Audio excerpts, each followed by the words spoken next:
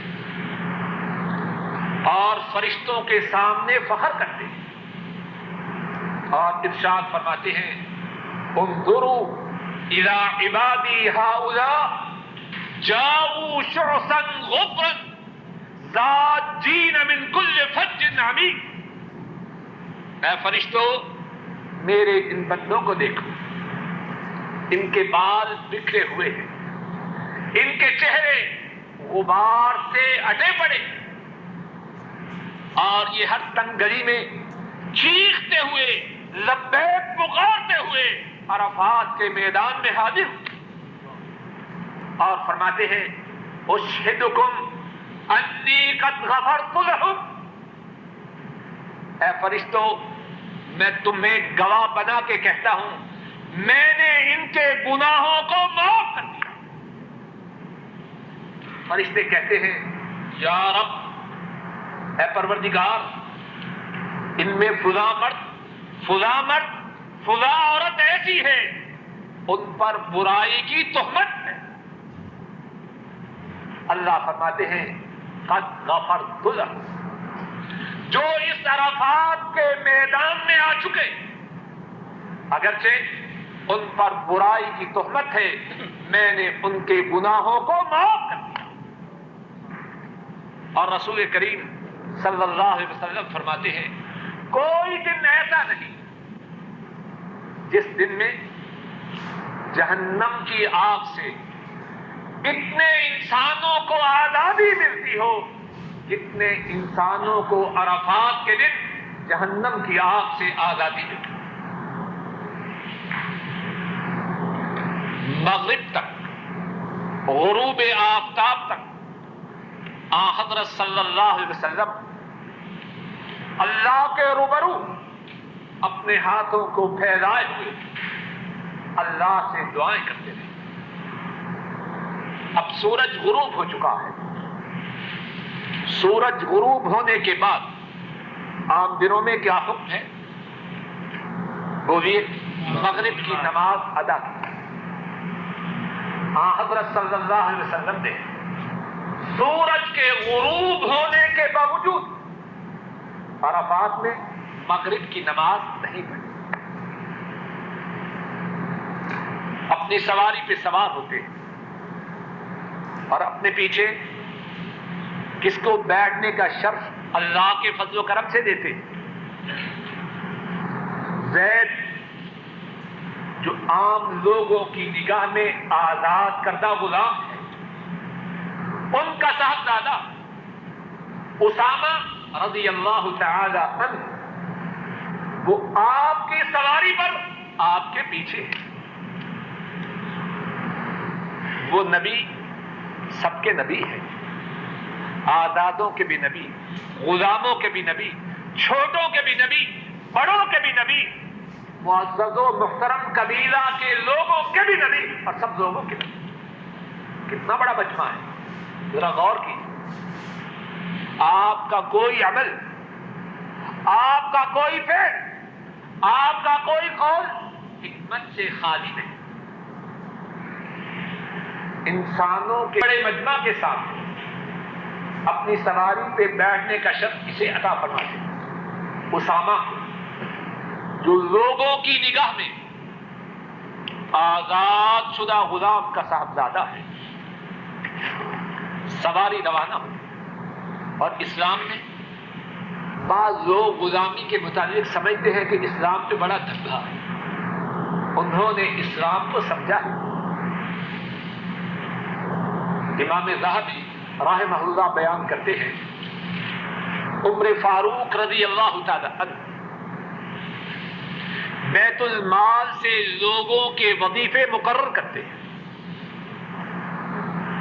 اب جب ان کے بیٹے عبداللہ کی باری آتی ہے، ان کا وظیفہ مقرر ہوتا ہے، لیکن انہی اسامہ کے وظیفہ سے کم امیر صاحبزادہ ہے عبداللہ بن عمر، لیکن اس کا جو بیت المال سے وظیفہ ہے ایک آزاد شدہ غلام کے لڑکے اسامہ سے کم.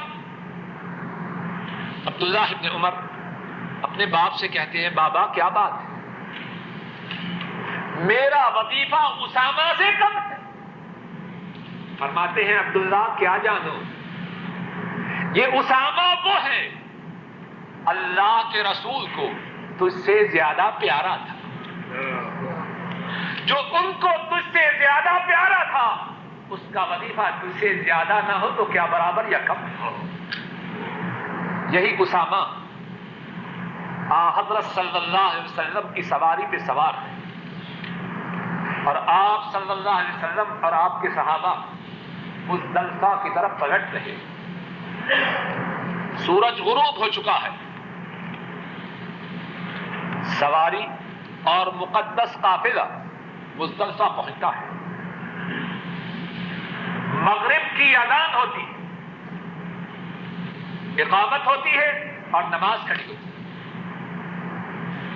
اور مغرب کی اذان، اقامت اور نماز سامان کے اتارنے سے پہلے ہوتی ہے. پھر حضرت صلی اللہ علیہ وسلم سامان اتارنے کا حکم دیتے ہیں، پھر عشاء کی نماز ہوتی ہے. یہاں بھی اسی بات پہ توجہ کیجیے جو پہلے عرض کر چکا. مغرب کی نماز کب پڑھنی ہے؟ سورج کے غروب ہونے کے فوراً بعد نہیں پڑھنی. عرفات میں نہیں پڑھنی. کہاں پڑھنی ہے؟ مزدلفہ کے پاس۔ اب کتنا وقت صرف ہوتا رہے، میری آپ کی یا کسی اور کی مرضی نہیں چلنی۔ کس کی مرضی چلنی ہے؟ ایک کی مرضی چلنی ہے، صلی اللہ علیہ وسلم۔ اور پھر مزدلفہ میں آپ قیام فرماتے ہیں، آپ ساری زندگی تہجد کا اہتمام فرماتے ہیں، لیکن مزدلفہ میں جو رات ہے اس رات تہجد ادا نہیں کرتے۔ فجر کی نماز ہوتی ہے، فجر کی نماز کے بعد آپ مشعر الحرام تشریف لے جاتے ہیں مزدلفہ ہی میں۔ وہاں اللہ کی توحید، اللہ کی بڑائی، اللہ کا ذکر ہوتا ہے۔ جب دن روشن ہوتا ہے، سورج کے نکلنے سے پہلے، سورج کے نکلنے سے پہلے اور دن کے روشن ہونے کے بعد حضرت صلی اللہ علیہ وسلم مینا کی طرف روانہ ہوتے۔ راستے میں وہ مقام ہے جہاں اصحاب الفیل پر اللہ کا عذاب آیا، جس کو وادی محصر کہتے ہیں۔ وہاں سے اپنی سواری کو تیز کرتے ہیں، مینا پہنچتے ہیں، جمرۃ العقبہ، وہاں پہنچ کر اللہ اکبر کہتے ہوئے 7 کنکریاں مارتے ہیں۔ اور یہ جو کنکریوں کا اٹھانا ہے، حضرت صلی اللہ علیہ وسلم 10 تاریخ کو صبح کے وقت کنکریاں اٹھانے کا حکم دیتے ہیں۔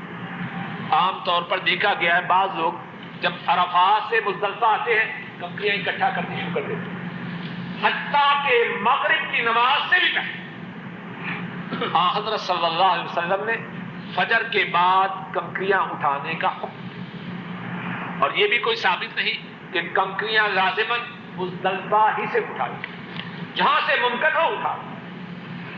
کنکریاں مارنے کے بعد حضرت صلی اللہ علیہ وسلم قربانی کرتے ہیں۔ 63 قربانیاں اپنے دستے مبارک سے کرتے ہیں، باقی 37 قربانیاں حضرت علی رضی اللہ تعالی عنہ آپ کی طرف سے کرتے ہیں۔ کل قربانی کی تعداد کتنی تھی؟ 100۔ آپ حکم دیتے ہیں کہ قربانیوں میں سے ہر قربانی کے گوشت کا ایک ٹکڑا لیا جائے اور 100 کے 100 ٹکڑوں کو ہنڈیا میں پکایا جائے، جو شوربہ ہے اس کو پیتے ہیں۔ قربانیوں کے کرنے کے بعد جیسا کہ حضرت انس رضی اللہ تعالی عنہ فرماتے ہیں، حجام کو حکم دیتے ہیں کہ آپ کے سر مبارک کو مونڈے اور سر کے مونڈتے وقت پہلے اپنے سر کا دایاں حصہ آگے کرتے ہیں۔ یہاں سے یہ بات معلوم ہوتی ہے کہ سر منڈواتے وقت ابتدا جو ہے وہ دایاں حصہ سے۔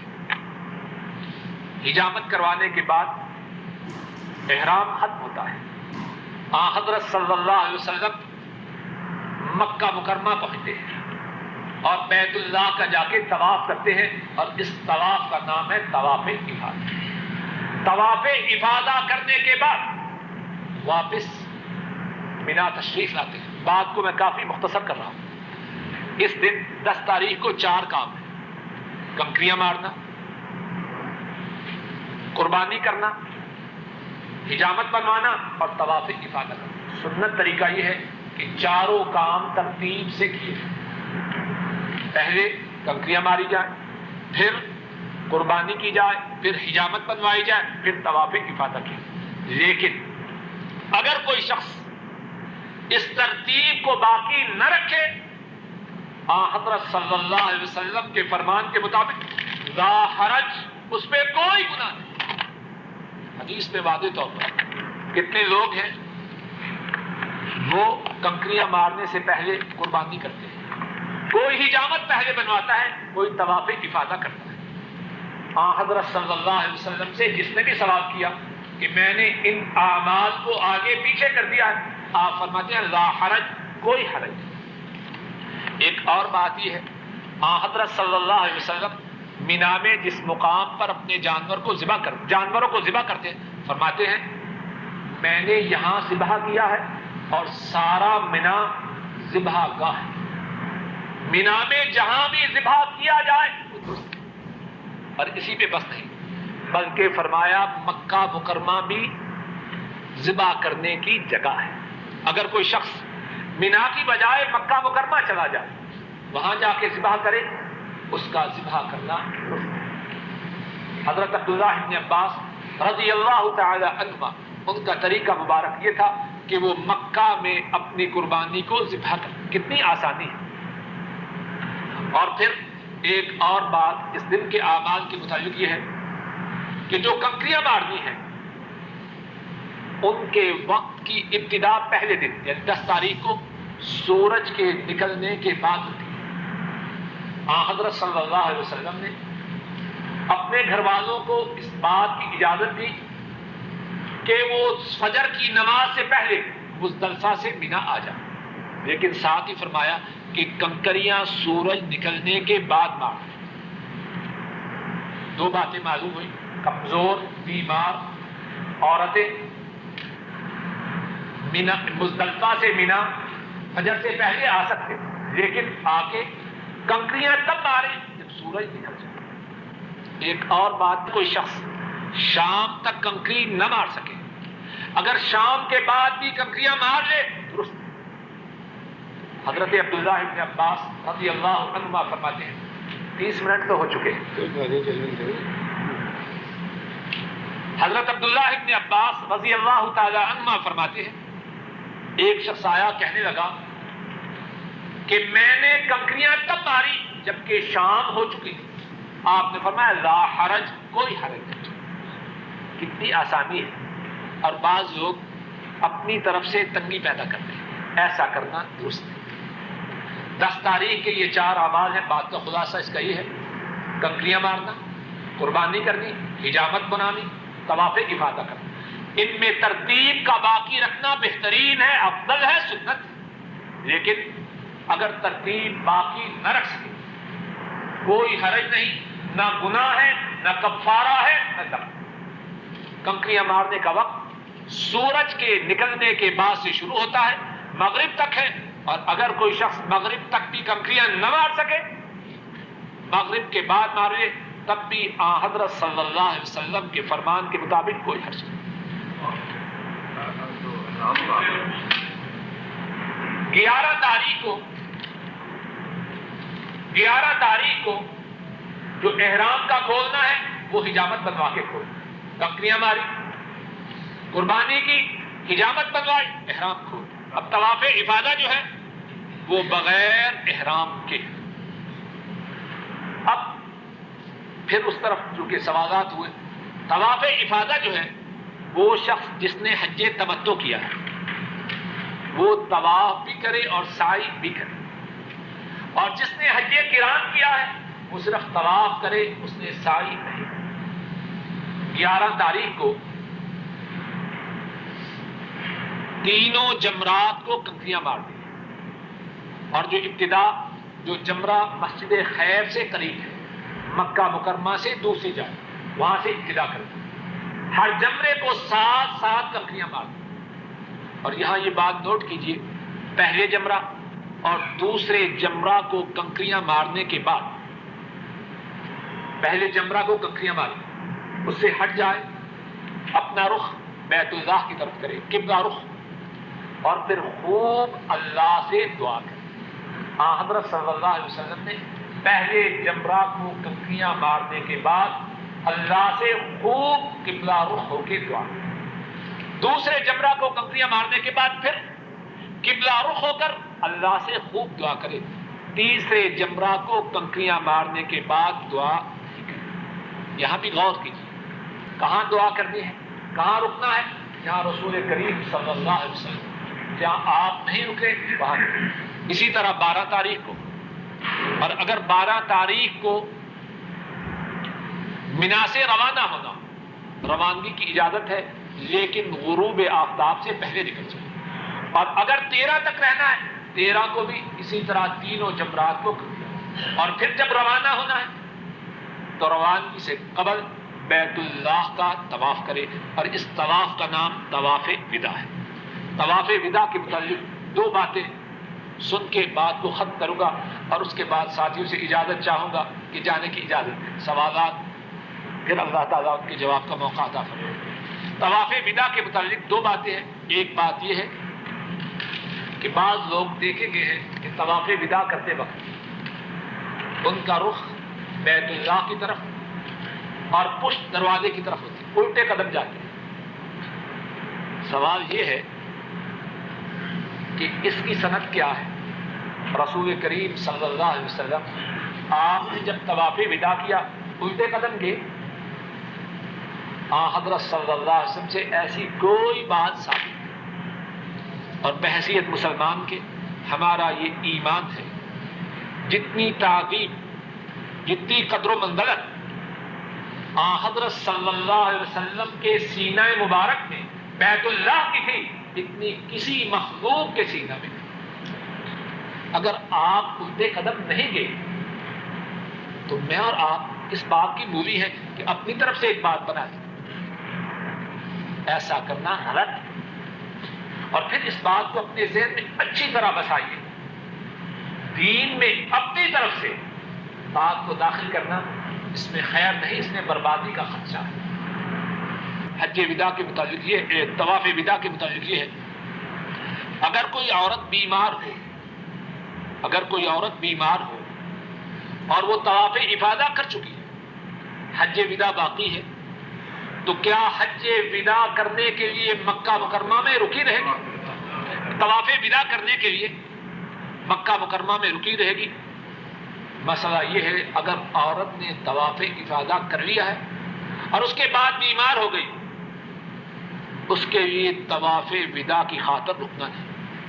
حضرت صفیہ رضی اللہ تعالی عنہا بیمار، اب جب روانگی کا وقت ہوا معلوم ہوا کہ انہوں نے طواف نہیں کیا۔ حضرت صلی اللہ علیہ وسلم نے فرمایا کیا تو ہمیں روکنے والی ہے؟ کہنے لگی کہ طواف افاضہ تو کر چکی ہوں، طواف ودا باقی ہے۔ آپ نے فرمایا پھر کوئی حل نہیں، اگر عورت بیمار ہو، طواف ودا باقی ہو تو وہ روانہ ہو جائے، طواف ودا سے رخصت ہے۔